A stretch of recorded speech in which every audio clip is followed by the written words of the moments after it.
Really nice to be here this evening, and thanks for the introduction, Nick. So I am going to start sharing my screen with you. So I've got, unfortunately, when I was asked to do the session for the webinar on forest bathing, my initial reaction was, there's absolutely no way that I can do. How can you do forest bathing without actually being in a forest?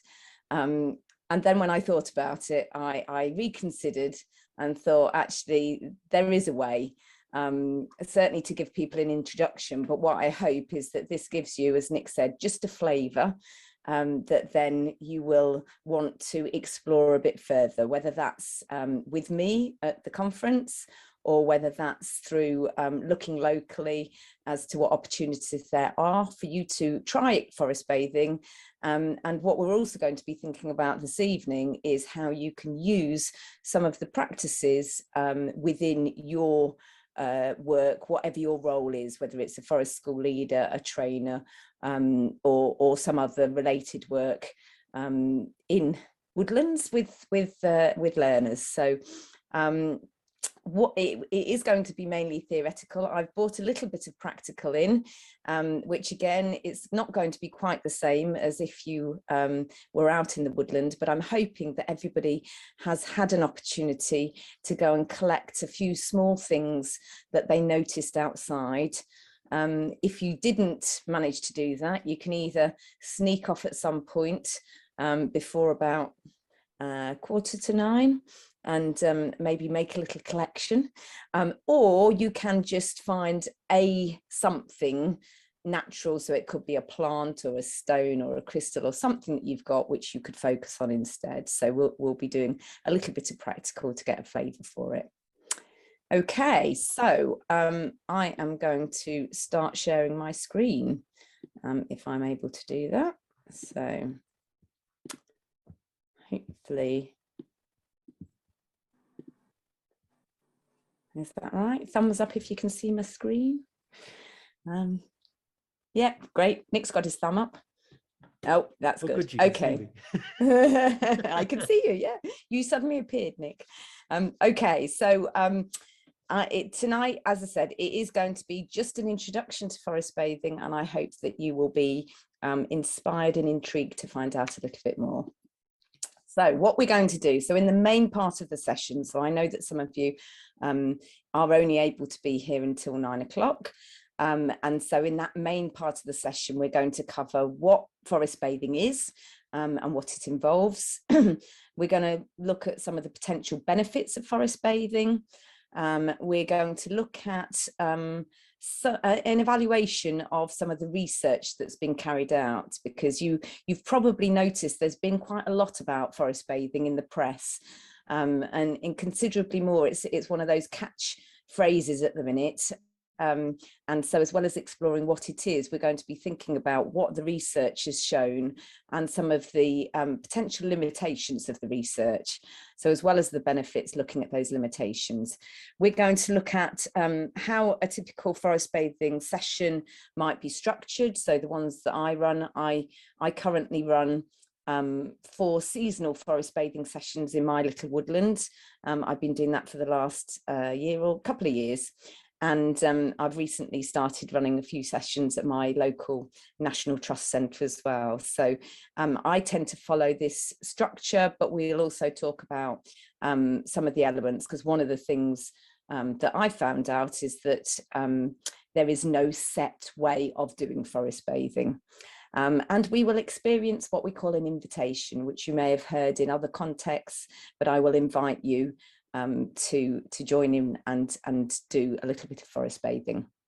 And then from between 9 and 9:30, if you're able to stay, hopefully it will be a really useful opportunity to have a discussion and a reflection with some peers about how forest bathing practices could be incorporated into forest school sessions.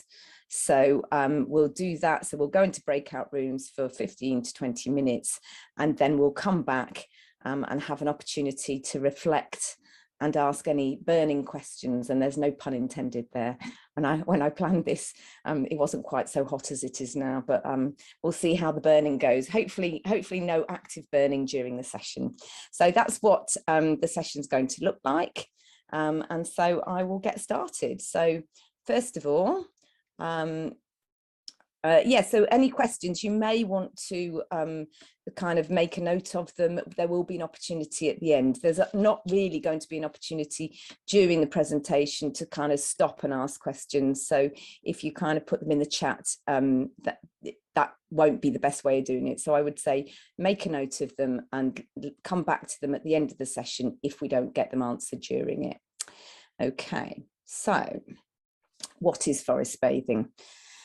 So you may have heard forest bathing being termed Shinrin-yoku, and that is the Japanese name for it. And in fact, forest bathing, the practice of forest bathing, has come from Japan, where it's used as a healing practice. So you may not know this, but Japan is very wooded, and also Japanese people are very part of their culture is to be very interested in connecting with nature and using nature as a form of therapy. So that's where the term has come from. And its literal translation is forest bathing. So brought to the UK, that's what we call it. So the key thing about what it is it involves being immersed in nature whilst mindfully paying attention to your senses. So you can see straight away the links between the work that many of you will be doing with young people and adults outdoors. When we're doing forest school, which I do quite a lot of, I'm outside a lot, and so I am being immersed in nature. The key thing is with forest bathing, it's about being mindful, paying attention to your senses and actually using your senses to connect. And again, I know there's been a lot of discussions about, how we actually, instead of we move from that contact with nature to that connection, that deep connection with nature. And certainly forest bathing is something that I've found is a way of really actively connecting people with nature.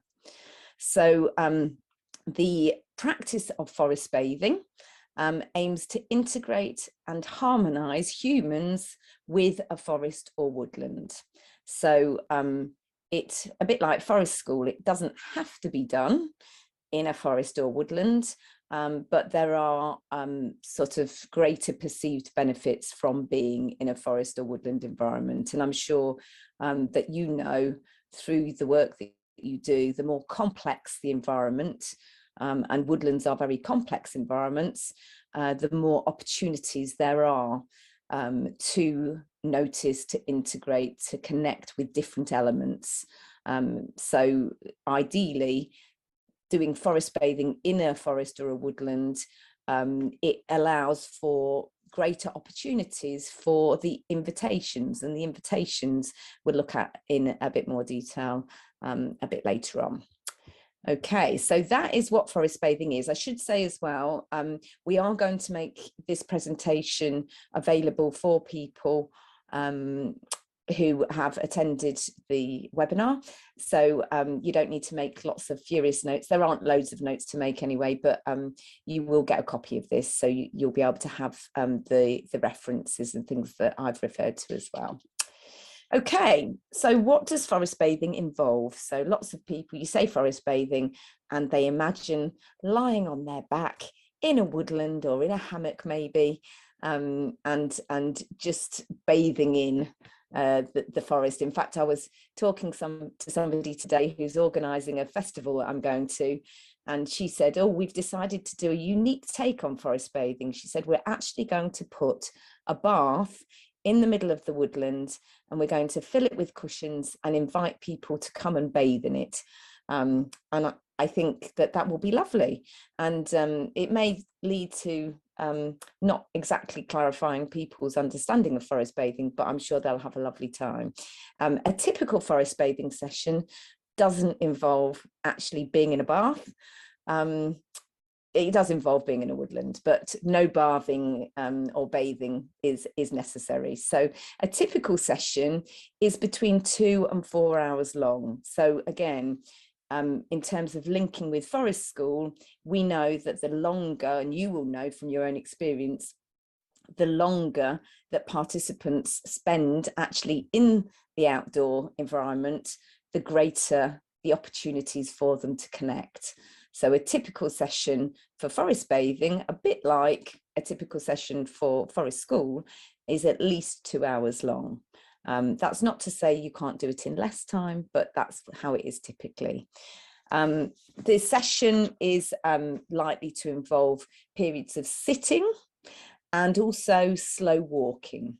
So it's not going to involve hiking, but you may walk and travel up to half a mile. It may be longer. I did a session last weekend and the route that we were taking actually was more like a mile, but typically it's a short period of walking because we're moving very slowly. You can forest bathe alone. So there's nothing to stop you once you've kind of learnt about the practices and what might be involved.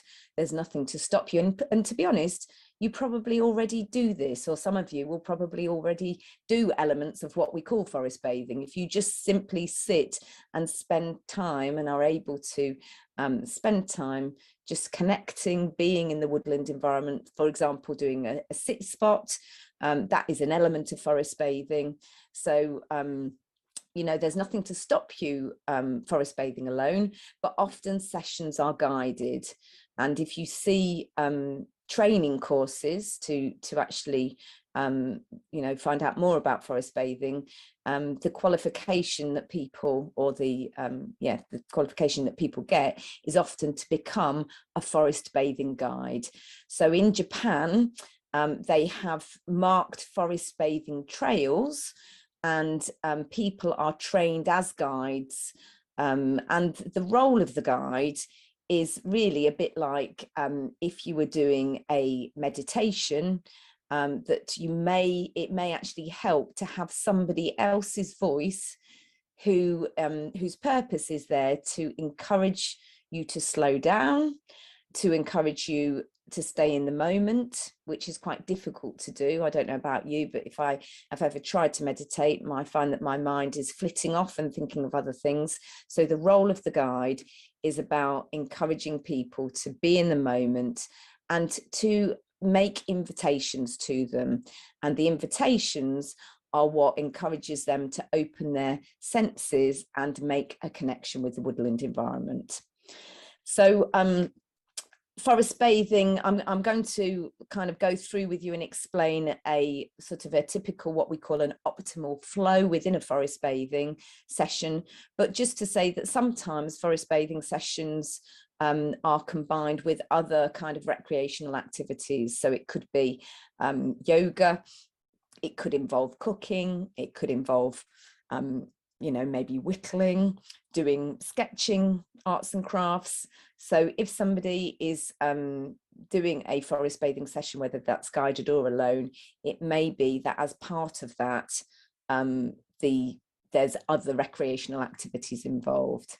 The other thing that I would say is that generally, certainly the forest bathing sessions that I do, I always invite people at the beginning to do the session in silence. So generally, the session is conducted completely silently until right at the end, where we join together and do some sort of reflection.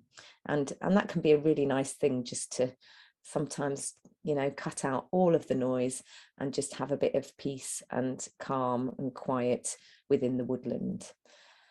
Okay, so that's what forest bathing involves. So in terms of the benefits, so you may have seen some of the headlines in papers, or you know, on the web, things might have popped up.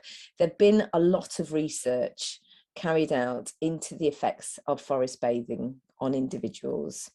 A huge amount of the research has been done in Asia because this is where it's come from. The kind of benefits that research has identified are typically things like reduction in anxiety, stress, depression, and anger.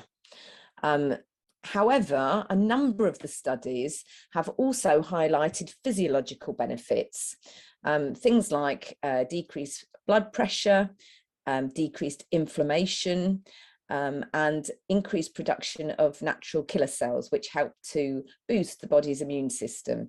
So some of the research projects have actually taken blood and urine samples and compared one group of participants who are engaged in forest bathing with another group, and they've looked at the physiological impacts and found differences. The production of natural killer cells is linked in with the idea about forest bathing, particularly in evergreen woodlands, and this idea about the chemicals which the trees release into the atmosphere, and the impact of actually taking those in on our immune system. So there's lots of reasons or lots of publicized reasons why forest bathing is good for you. And I'm sure that all of you the reason why we do our jobs, certainly for me, and I'm sure it is for you, is that we personally have felt the benefits of spending time in woodlands, and we want to share those with other people.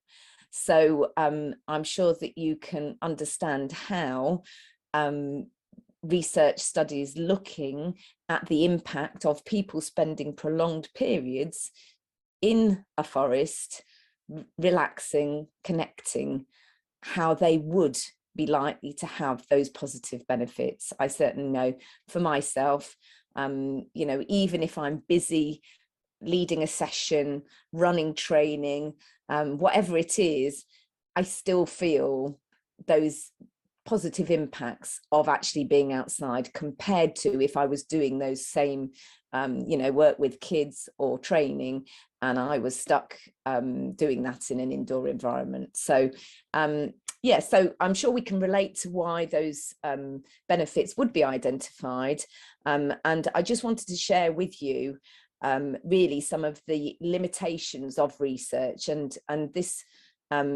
I just think is quite interesting, because one of the things that we encourage when you do your forest school leader training, you'll probably remember, for those of you who are trained and qualified forest school leaders, which I'm imagining is most of you, you'll remember those assignments that you had to write where you were actually evaluating research. So evaluating research into the benefits of forest school, and evaluating research most recently, if you've qualified in the last couple of years, the impacts of woodlands on well-being.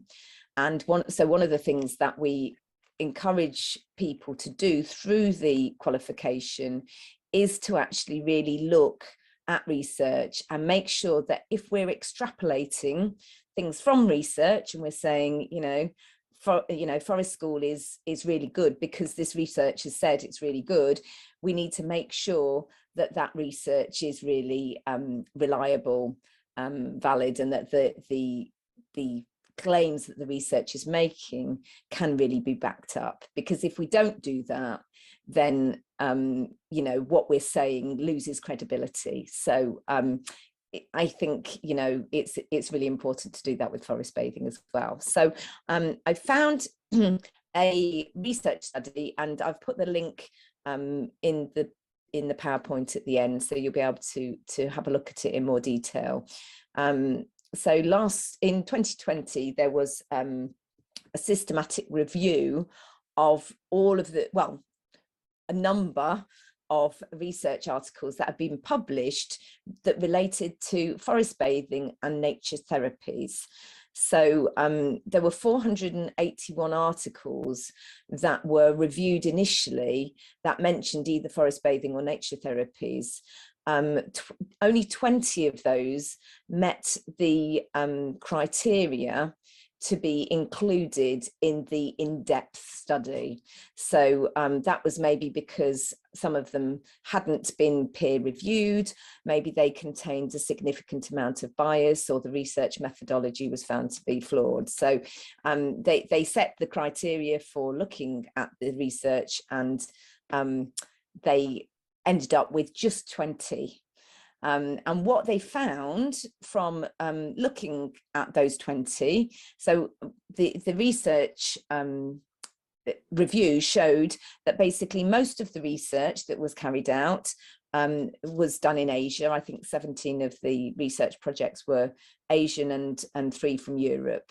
And what you've got to bear in mind is that, as I said, in Japan and Asia, there's a big connection, a historical and a cultural connection of people with the natural environment and using nature as therapy. So that straight away kind of makes you question how able we are to extrapolate data findings from Asia to Europe if we've got different cultures and practices. So that was just quite interesting. Of those 20 research articles, there were a variety of different approaches to forest bathing used. All of them involved paying attention to the senses. So that was a common element in all of them. Most of them involved a walk, I think about 90%, and some involved what they called recreational activities, a small percentage. The time duration of a session varied from, I think it was 15 minutes, which is quite short, isn't it, to 9 days. I can't imagine forest bathing for 9 days, but that would probably be an experience. So there was a big variability just within those 20 studies, but it was quite a robust sample because they ended up with those 20 with, I think it's 2,257 participants. About 2/3 of them were men and 1/3 women. And of the 20, 12 of the studies were randomized controlled trials, and 8 of those were non-randomized trials. So there were slightly different methodologies used. Okay, so that's kind of giving you a background and an overview of this particular research review. And these were the findings. So from looking at those 20 together, what they found was that there was some evidence that Shinrin-yoku could be effective for depression, stress, and anger, and in particular anxiety. So that was something that was common, so that we could say fairly confidently that forest bathing does have those benefits. But one of the key findings from the research review was that actually future research into forest bathing needs to be a little bit more robust before we can really start making generalizations, because the list there, they did find weaknesses in the methodology, in the research methodology in many of the studies. So even of those 20, the methodology used wasn't incredibly robust in many of them. There was also a medium to high risk of bias identified.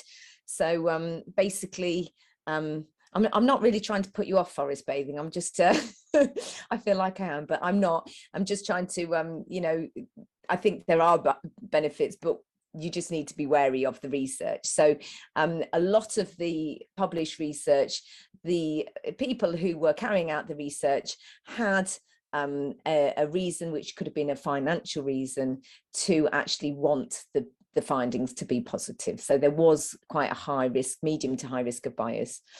I think really interestingly that none of the randomized controlled trials that took place compared Shinrin-yoku or forest bathing with other therapeutic approaches like cognitive behavioral therapy. But instead, what they did was they compared the impact of being in a forest and doing forest bathing with being in an urban environment.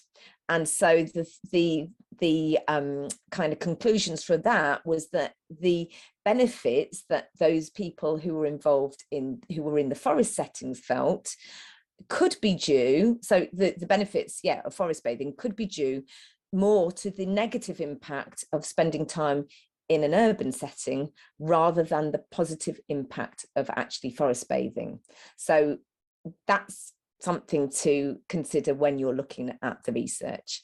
And because there was such a variety of practice and time spent within the forest bathing sessions, it was difficult to draw generalizations about what it is about forest bathing that brings the benefits. So I would just say, you know, maybe it's something that you need to experience for yourself, but certainly what you could say fairly with a fair degree of certainty is that forest bathing is effective to help people to reduce stress, to manage anger, and in particular for those people who feel anxious. And we all know that the events over the last 2-3 years have made an increasing proportion of our young people in particular feel very anxious, but you know, adults as well. And so we could say with a fair degree of certainty that forest bathing is likely to have a positive impact in those areas. Okay.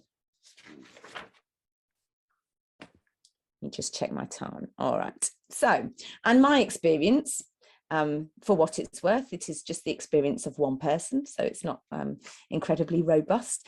But I would say that both having experienced forest bathing as a participant, but also as a guide, I found that forest bathing induces with me feelings of relaxation, deep calm, and connection with the woodland environment.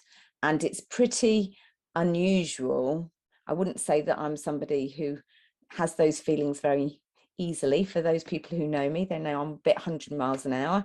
And we all know as well that when we are leading forest school sessions, we don't, well, certainly I don't often experience those feelings of deep calm and relaxation myself as the forest school leader, because I'm usually, you know, thinking about 101 things, making sure everybody's okay, making sure that the session is going well and that everybody's having a good time.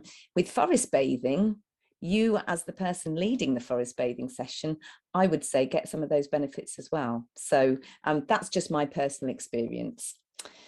Okay, so let's come on to look at the structure.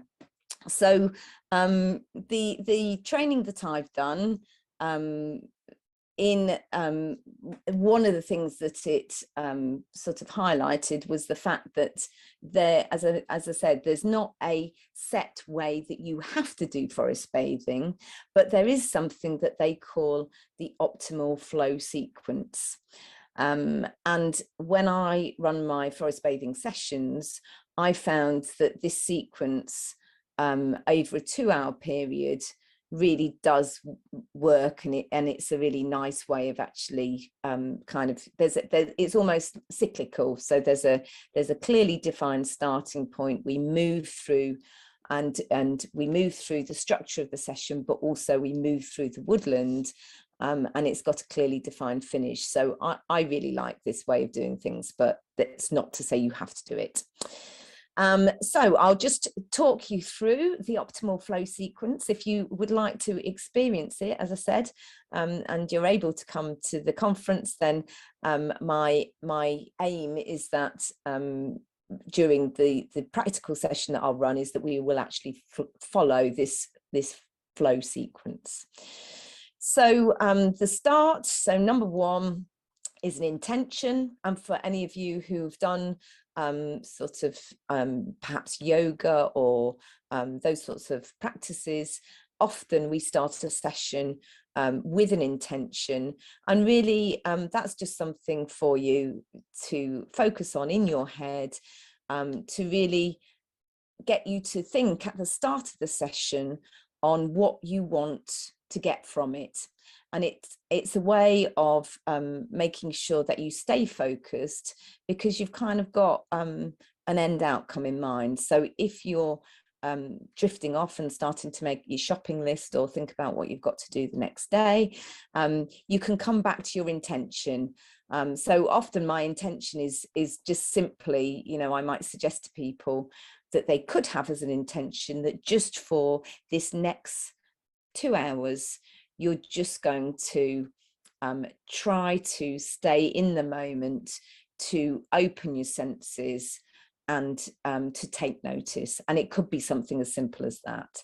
So some people's intentions, it might be something related to health, it could be related to family, but generally I think having an intention which is really what you want to get out of the session, I think works quite well.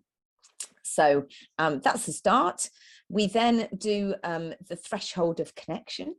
I like these titles for the different sections, and that really is just an opportunity to focus on your breathing, again a bit like you might do at the start of a yoga session, where it's just a way of you calming your body and just relaxing and getting in, doing that transition from your ordinary life before you came into the woodland into the forest bathing session. The next session, part of the session is called Embodied Awareness, and that's really where we start to get people to focus on their different senses and connecting their senses to the woodland environment. So what we tend to do in that section is go through each of the senses in turn, and the guide, you know, what I will do is actually give people a kind of running commentary on what they might want to focus on, and we'll move from one sense to the other. Okay, so and how that looks, the order of that might vary depending on the day, depending on the weather, but that's the purpose of that section, is to just get people to begin to start to focus on their senses and use their senses to connect to the environment. Section 4 is some sort of walking, so walking in forest time, slow walking, meditative walking, any of those things. So and again, it doesn't have to be done in this order, but generally we might start off after sort of being quite still and in one place, that then we will maybe move to a different area within the woodlands. So we tend to spend much of the forest bathing session together as a group, but everybody, because we're silent, everybody is individually within their own kind of zone, and we will come together. There'll be times where you will be on your own, and then there'll be times when we come together and share ideas as a group. So walking in forest time is going to involve slow walking. Sometimes people, because we're walking very slowly, it's quite a nice opportunity, if the terrain is right, to do some barefoot walking, which can be something that people are a bit anxious about doing because they're worried about what they're going to tread on. What I've found is that if you're walking extremely slowly, that takes away some of that anxiety, because if you're walking very slowly, you can really focus on where you're placing your feet, and it can be a really lovely part of the session. But usually during that slow walking time, what I might do is give the people within the group something to focus on. So it might be noticing movement within the woodland, or it could be focusing on different textures within the woodland, and I might encourage people to walk, to notice, to touch, to smell, and to come back. And the purpose of giving people a focus is again about trying to encourage people to stay in the moment, because if I just say, okay, we're going to walk very slowly from here to here, people find it's probably the most difficult part of the session. Walking really slowly is really difficult, particularly if you're a busy person. But actually slowing down allows you to really take notice of what's in the environment. Okay, so that's the first 4 stages within the optimal flow sequence. The second 4 stages, so it's an 8-part sequence. Firstly, stage 5 involves what they call the infinite possibilities. So these are the invitations. So depending on time, it may be that there's only time for 1 invitation, but it may be that there's time for more than 1. And the invitations will vary depending on the environment, on the weather, on the season. So there's something that as the guide, I tend to plan what the invitations are going to be, but also it's about having some flexibility so that if, as you're going along, something occurs to you, a bit like with forest school again, you know, it's about making the most of the opportunities that the environment offers to you. So those invitations might be focused around the earth. They could be focused around the air, the trees. If you're walking in an area with water, there are some water invitations. And you know, there's lots of possibilities. And again, one of the things that when I was kind of researching and finding out more about this, and you know, what I found is that there are lots of different ones that you can do. So I would probably tend to plan, you know, maybe 3 invitations, but sometimes it depends what the day offers and how people get on with exploring one as to whether we do more than one. Okay, and we're going to have a look at invitation in a minute. So stage 6 you will probably be familiar with, for those of you who practice, you know, who run forest school sessions regularly, an opportunity to have a sit spot. So that's just an opportunity to have some time alone at a place where you feel comfortable, where you're drawn to just sit and be still. I think that's the main thing, whether you're sitting or lying or even standing, if that's more comfortable. It's just an opportunity to be still and to just take notice. So there's no expectation there.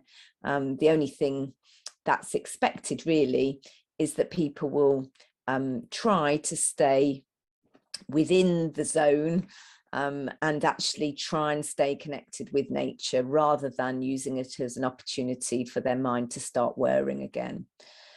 So and as I said, sometimes the order of these is slightly different, but usually the sit spot happens before the tea ceremony. And again, you can see there the Japanese influence, but it is something that I've used in all the forest bathing sessions that I've run, and it's a really nice way. So from being alone and apart and having some time, you know, maybe the sit spot might take 5-10 minutes or up to 20 minutes, but then we will gather together and have an opportunity to share some tea. It's really nice to offer people something that you've been able to forage, whether that's nettle tea or ground ivy tea or some sort of herb tea, depending, mint tea, on what's available, ideally in the woodland, but if not, something that you bring along, maybe a little snack, something to give people a bit of energy, and just an opportunity to get together. And during the tea ceremony, you know, that might be where we sort of lift the veil of silence and people might want to naturally start talking and sharing their experiences. So then we finish off with the threshold of incorporation, and that's really, that can be part of the tea ceremony that we might do at the end, is just getting people to just reflect on what they noticed during the session. So that could be something that they particularly noticed in the environment. It might be something that they noticed about themselves that they hadn't been aware of before.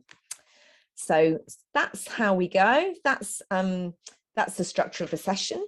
So I'm going to invite you now to just do an invitation with me around the joy of small things. Okay, so what I'd like you to do is you need to kind of gather together your items that you've collected, or your item that you've collected, and just make a little space in front of you. So you might want to sit on the ground. If I see all your heads disappearing from view, that's absolutely fine. You may want to switch off your camera, but don't feel that you need to. I would just say make a little space in front of you. Okay, so and we'll start off by maybe setting an intention. So you might want to think, just for the next 5 minutes, you might want to just set a little intention, say in your head that for the next 5 minutes you're going to relax, switch off, be in the moment, and be open to the experience of a forest bathing invitation. Okay, so I would invite you to either lower your gaze, so just eyes down, perhaps look at the space that you've created, or you might want to close your eyes.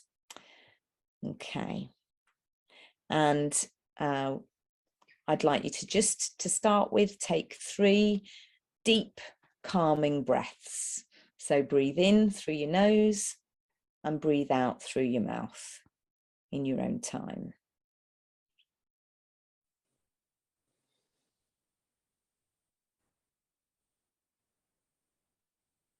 And then to focus a little bit more deeply on your breathing, I'd like you to try to just follow the sequence of breathing in for 7, holding your breath for a count of 4, and then releasing your breath for a count of 8. So I'll do it with you a couple of times, and then I'll leave you to do that for yourself. So I'm going to breathe in for 1, 2, 3, 4, 5, 6, 7, hold, 3, 2, 1, breathe out, 8, 7, 6, 5, 4, 3, 2, 1.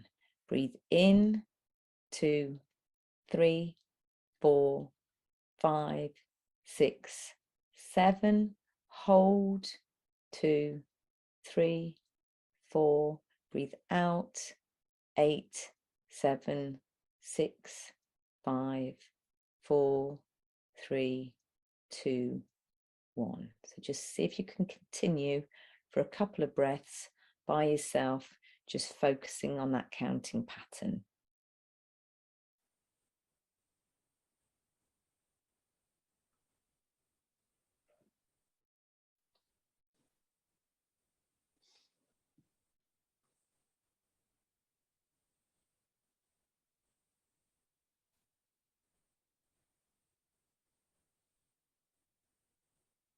Okay, and I want you now to just move your gaze. So if your eyes are closed, you might want to just open them and just move your gaze and focus your attention on the items or the item that you've collected.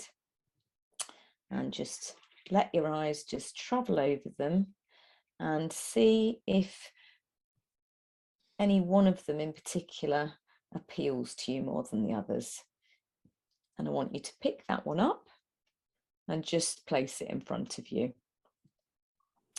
And just have a really good look at that item and see what you notice. So you might want to look at notice the colours, the shades, the texture. You might want to turn it over,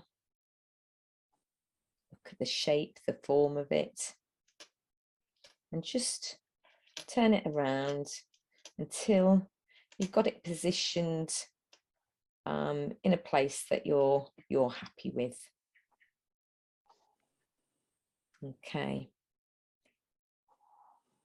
And then if you've got a number of items with you, I want you to just look at the next one. And again, look over your collection of items and just choose another one. So choose whichever one jumps out at you and bring that into your space. And I want you to just arrange it next to the first one. So just move it around, have a little look at it. Again, notice the color, the shape, the texture. Turn it around, move it around, and just see where you want to place it. If you've only bought one object, I'd just suggest that you turn your object around and just look at it in different ways and just focus on different elements of it. If you've got more, then again, look back to your collection, choose another object, bring that into your space and arrange it with the two that you've already got there. So just turn it around until you're happy with where it's going to go. And then I'm just going to leave you a couple of minutes to continue moving your objects and just gradually moving them into space, into your space, selecting each one. You can change your form of your arrangement. Don't feel you've got to stick with where you put them to start with. And I want you to just arrange your collection of objects into and organize them so that they're in a little arrangement that appeals to you. And then when you've done that, just spend some time, you know, really noticing the small things about those objects.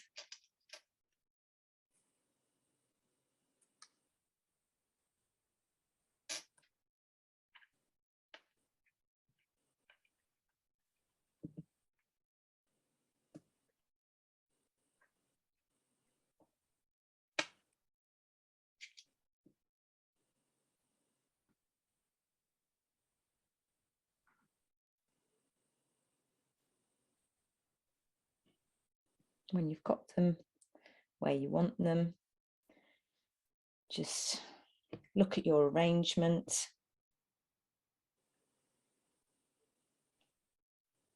Try and capture that like a photograph. Imagine you're taking a picture of it.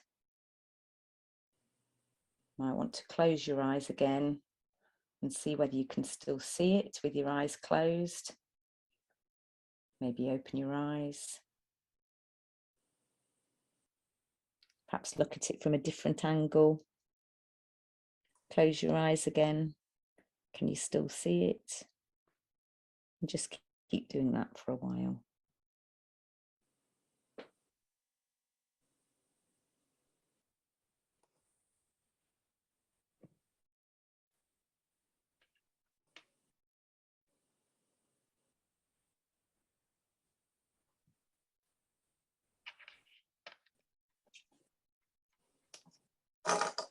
And then just close your eyes again a final time when you've got that picture in your mind of your objects, and just keep your eyes closed.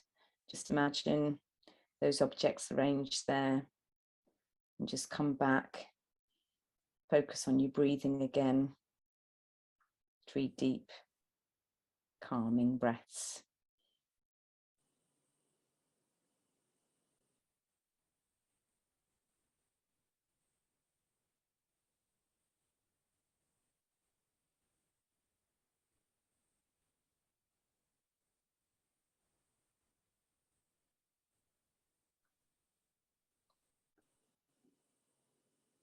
I want you to just focus on anything that you noticed. You can open your eyes, come back to the room, and just hold in your thoughts, in your mind, anything that you noticed. It may be something that you're noticing now, or it might be something that you noticed during that activity. It could be something about yourself. It could be something about your objects that you hadn't noticed before. But just, yeah, just hold those thoughts for now.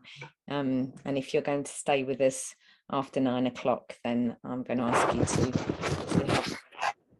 to share those. Okay, so hopefully,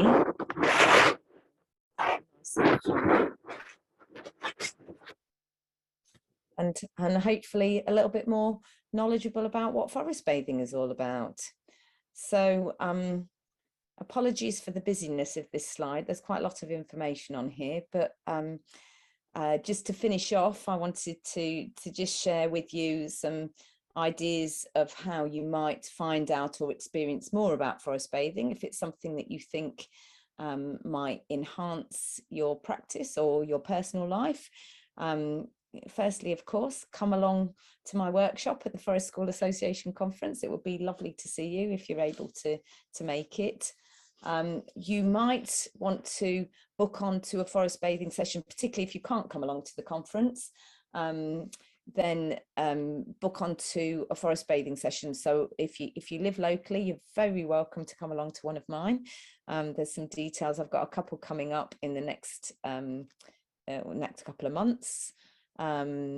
So if you don't live locally and you're not able to come along, then the National Trust have quite a few opportunities for people to experience forest bathing. And also Forestry England sites may offer forest bathing sessions. And if you Google forest bathing within your area, you're more than likely going to find somebody who's offering some a session that you could perhaps go along to. So the session may vary slightly, but what hopefully you will notice in all of the sessions, that through the forest bathing activities, they will encourage you to slow down and to connect through your senses to the natural world. So if you are interested in the research I was referring to within the session, the findingnature.org is where there's the blog that I took the information from, which is the summary, and there's also a link there to the full research article if you wanted to actually read that in more detail.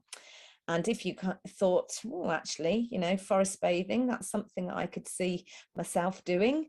Maybe it's going to be another string to your bow as a forest school leader, something that could perhaps complement the work that you do with young people, maybe to think about forest bathing, becoming a forest bathing guide or running forest bathing sessions, then, you know, look into further training.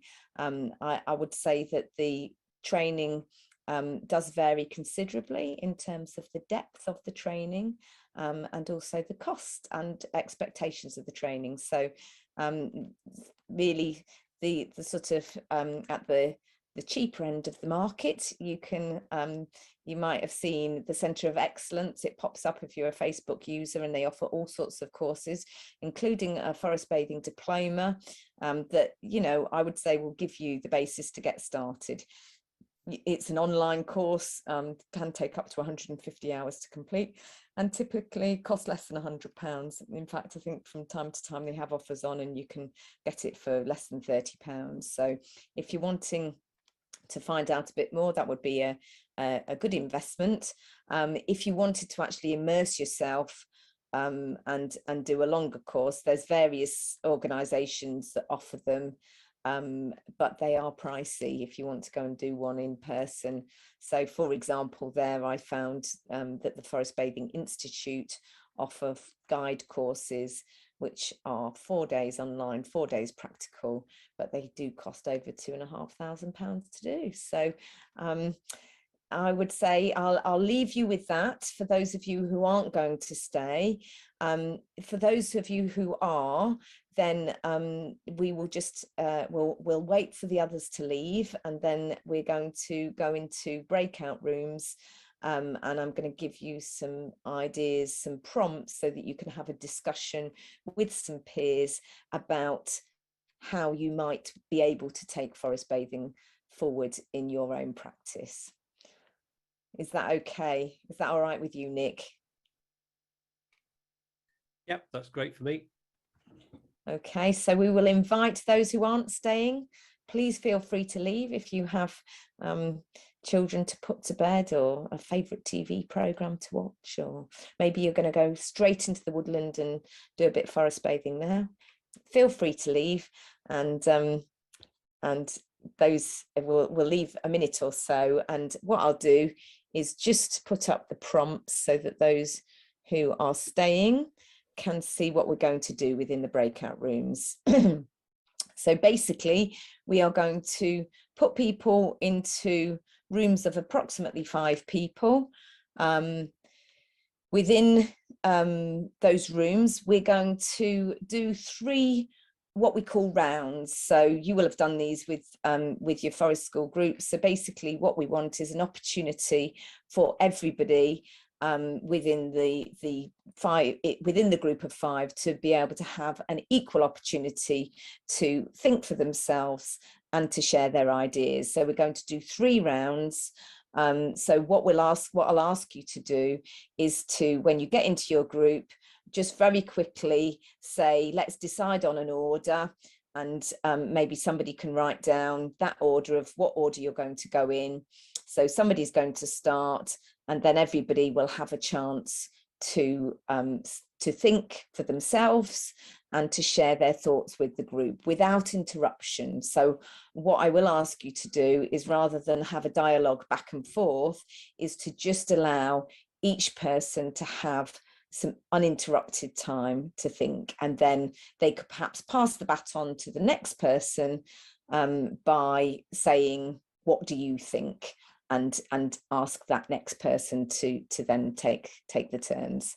So the 3 prompts we're going to give you, the first one is going to be a very quick round, and we will put these, what we're going to suggest, I think Nick's going to put into the chat these 3 prompts, and we will ask people to maybe just copy the chat, this part of the chat, these 3 questions, and paste it into the chat of the room that you get put into.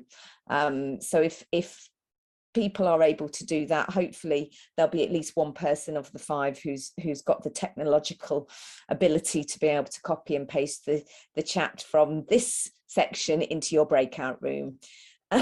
So the prompts are going to be, first of all, so the first round is going to be, in no more than 3 words, describe what you noticed or how you felt during the invitation. So I just invite everybody, so once you've decided on the order, each person will share their 3 words in turn. Okay, when you've done that, you can move on to the second prompt, and the prompt is to have some uninterrupted time, a maximum of 2 minutes per person, so you might need to time yourselves, to just share what your thoughts are on how forest bathing practices could be used within a forest school session. So if you could, again, just allow each person a couple of minutes to think uninterrupted, and come back together at the end. So we will get a chance to reflect on that when you come back together as a full group. So rather than kind of having a dialogue backwards and forwards, just let each person have some time to think and just listen when the other people, when each person is thinking. And then when you've done your 2 minutes maximum per person, so that should take about 10 minutes, then I want you to see if you could each share roughly a sentence. Don't worry if it's 2, don't worry if it's less than. So a sentence to describe what you are going to carry forward from this evening to encourage your growth in your role. Okay, so just thinking about perhaps from what you've felt or what you've found out or discovered during the main part of the session, maybe what you've heard from other people's, listening to other people's thinking, to just think for yourself of one thing that you might carry forward from this evening to encourage your growth in your role. I would encourage everybody to join in if you can, but if anybody, when you come to do these sharing, if anybody wishes to pass, then there is always that option, but try and share if you can, because that's what helps other people to encourage their thinking as well. So we're going to give you about 15 minutes in the groups. So Nick will put you into your breakout rooms, and at the end, will they be given a prompt, Nick, to come back together, or will they just naturally drop back in? They'll get a prompt in the breakout room to say you've got, so many seconds left, so many minutes left. And then when it closes, I'll close down the rooms and you'll get pulled across back into the main room. Yeah, and if you could come back rather than leaving us and disappearing into the ether, it would be nice. At the end, we'll have an opportunity to just share any reflections and also ask any questions if anybody's got any questions, either for me or for anybody else that have arisen during the session. Is that okay? I think that's everybody back. Okay, so I hope that was a useful discussion that you had, and a useful opportunity to reflect. We've just got a couple of minutes left. So first of all, I just invite, if anybody has a reflection that they would like to share, then please feel free to unmute yourself and share either your own personal reflection or a reflection from the group.